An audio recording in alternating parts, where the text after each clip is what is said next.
যে বইটা নিয়ে আলোচনা করব তার নাম রাশিয়ান রুলেট, সুপ্রিয় চৌধুরীর লেখা একটা ক্লাসিক থ্রিলার। তাহলে চটপট শুরু করা যাক আজকের ভিডিওটা।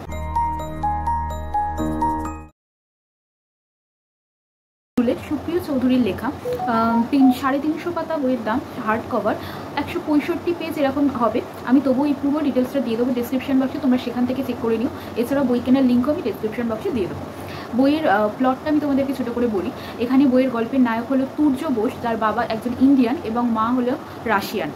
সে ছেলেবেলা থেকেই রাশিয়াতেই মানুষ হয়েছে এবং কলেজ জীবন থেকেই সে শারীরিক নানা রকম ফিটনেস লড়াইয়ে যথেষ্ট পারদর্শী, এবং এরপরেই সে যাবে রাশিয়ার একটি অত্যন্ত জনপ্রিয় সংস্থা যারা গোপন ইন্টেলিজেন্স বা গোপন গোয়েন্দাগিরিতে প্রশিক্ষণ দেওয়ার জন্য অত্যন্ত বিখ্যাত, কেজিবি নামক সংস্থাতে।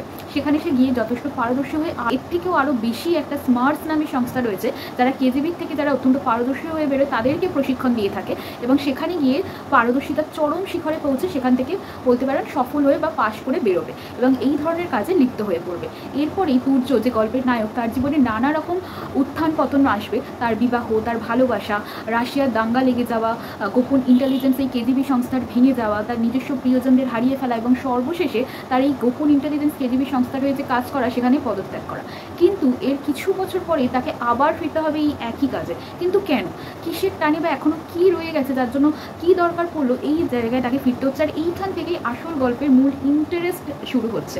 এটা তোমরা এখান থেকে পড়লে বুঝতে পারবে যে এরপর কি হচ্ছে, যে একটা উত্তেজনা থাকে, জানার উৎসাহ থাকে পাঠকদের। পড়তে পড়তে বইটা একটা মারাত্মক রকমভাবে বইটা কিন্তু রয়েছে, এবং শেষে গিয়ে কী পরিণতি হবে, কি কি অপরাধীদের সঙ্গে তার দেখা হবে, যেটা কিনা আফ্রিকায় মতন একটি মহাদেশে, সেখানকার বিভিন্ন দেশ নিয়ে ছড়িয়ে রয়েছে, সেখানকার যারা মারাত্মক অপরাধ করে থাকে, নানা রকম অপরাধে পরিপূর্ণ, সেই সব জায়গায় যেতে হবে তাকে। কিন্তু কেন, সেই জিনিসটা তোমরা এখান থেকে জানতে পারবে এবং ভীষণ ভালো লাগবে। আর একটা জিনিস, সেখানকার যেহেতু রাশিয়া আর আফ্রিকা এরকম বিদেশ নিয়ে গল্প, তাই ম্যাক্সিমাম মানুষের যে বা জায়গার নামগুলো রয়েছে সেই রিলেটেডই, তো সেই জন্য আমি অনেক চরিত্রের নামগুলো এখানে সেইভাবে বলছি না, ওটা তোমরা বইটা পড়লেই জানতে পারবে।